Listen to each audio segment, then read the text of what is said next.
está para a democracia, assim como o cacetete esteve para o período absolutista ou ditatorial. É a ideia da coação de ontem com a manipulação de hoje. Inexiste um controle da veracidade, da objetividade da notícia.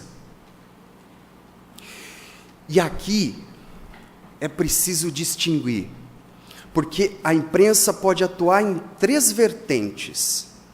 Ela pode narrar fatos, ela pode expressar ideias, ou ela pode opinar criticamente.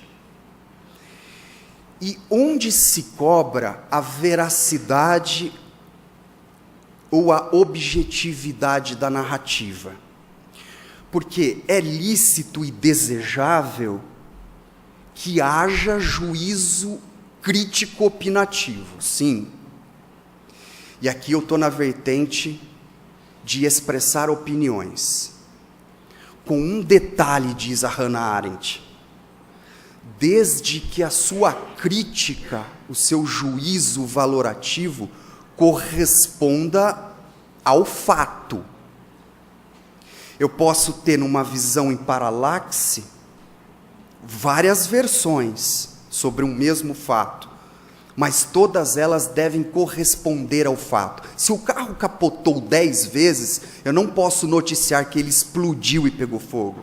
Eu posso me confundir e falar que ele capotou 8, 10 ou 13 vezes, mas eu não posso falar que ele explodiu, se ele de fato não explodiu. Isso seria mudar a realidade factual.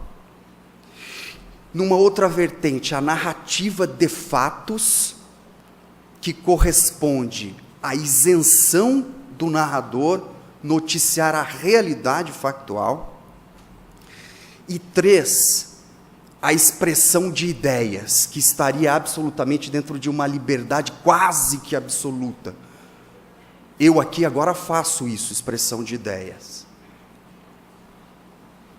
Nisso há uma abertura maior.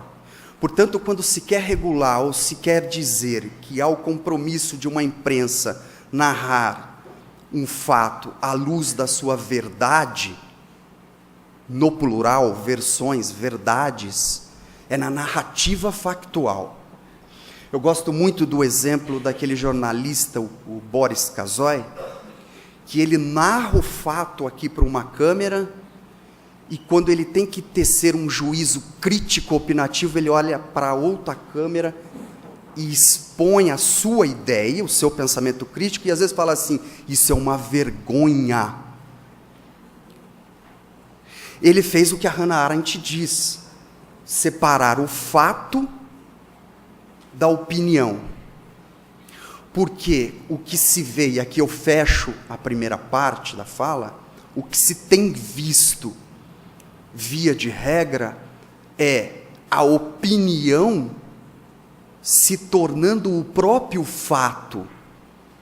E nisso, meus caros, não há opinião pública, mas opinião publicada. É a opinião privada tornada pública, e que não te permite a formação de um pensamento racional crítico, porque isso já te vem imposto, pronto, segundo aquilo que ele pensou conveniente. O que eu diria em linhas finais aqui nesta parte é desmistificar o postulado liberal, porque o livre curso da informação não garante o seu conteúdo, e democratizar a informação.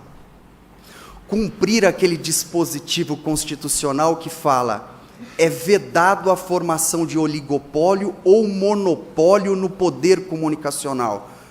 Não são 3 ou 4 famílias que pode deter o poder comunicacional, e sim isso ser disseminado, ter uma tramitação mais célere nos pedidos de concessão por rádios comunitárias, por exemplo, que ficam engavetados no Congresso, e isso não é nunca apreciado. Numa segunda parte, numa segunda ideia, já pela uma linha do direito constitucional, tanto pátrio quanto estrangeiro, seria possível, aqui eu coloco em tom de proposição, seria possível falar em direito à verdade? Será que seria possível falar em verdade à luz do direito? E 2, quais os parâmetros que nós teríamos efetivamente para falar em regulação da imprensa?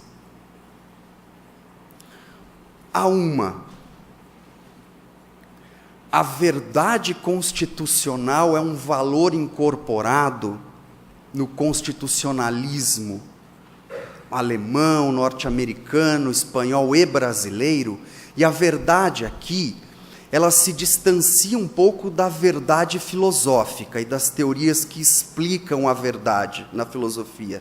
Porque o Peter Haberle, na Alemanha, diz que a verdade pode e deve ser foro de discussão no direito constitucional. E o Paulo Bonavides, entre nós, diz o seguinte: a verdade jurídica, ela se desprende de ontologias ou tautologias, ou seja, ela não tem ser, ela tem validade e aplicabilidade. Não se discute a verdade jurídica à luz da verdade filosófica. E aqui, o constitucionalismo alemão, pelo Tribunal Federal Constitucional Alemão, e pela Constituição da Baviera, que no artigo 111, inciso 1, traz proteção constitucional, diz, jurisprudência e doutrina alemã, há sim um direito à verdade. E o constitucionalismo brasileiro está a pregar isso no seguinte sentido: as constituições do porvir dependerão de um conteúdo de realidade. O que La Salle já disse lá atrás, agora está a se repetir. Porque a verdade enquanto valor ou postulado por constituinte quer dizer o seguinte: eu não posso constitucionalizar conteúdos programáticos ou irrealizáveis. Eu não posso mais prometer e não cumprir.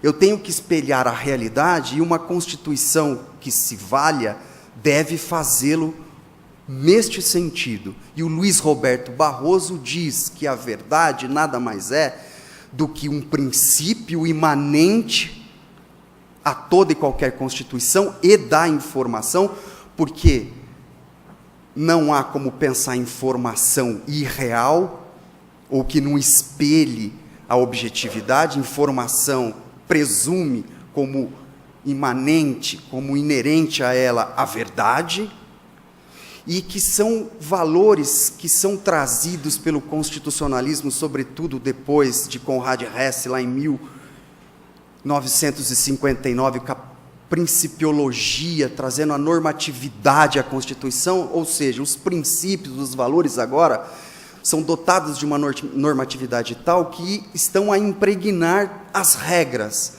Então, portanto, a verdade é sim um princípio implícito da Constituição e que está vinculando sim a liberdade de imprensa.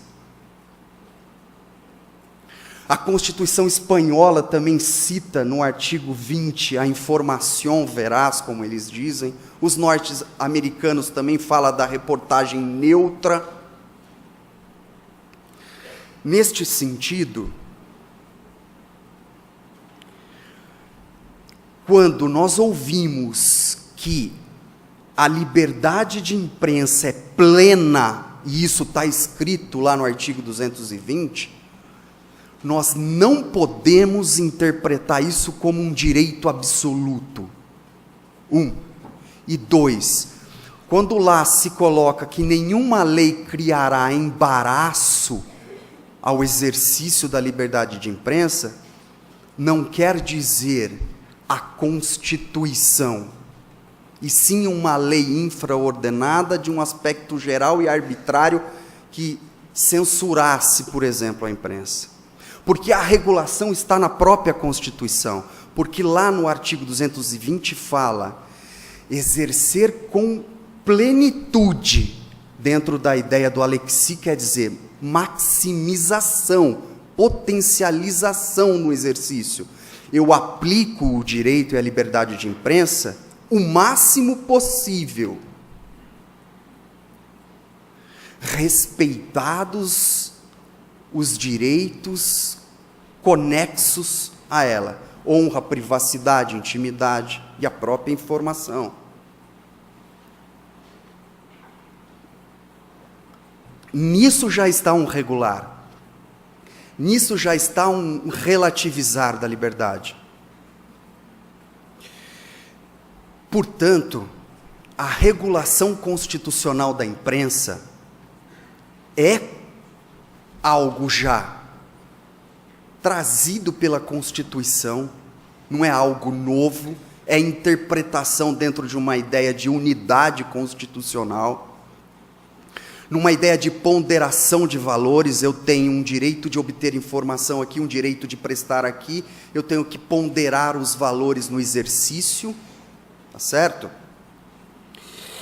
E regular também é aplicar e efetivar, e aqui eu já encaminho para as conclusões, regular também é efetivar o que está posto já no artigo 220, no que se refere ao Conselho de Comunicação Social.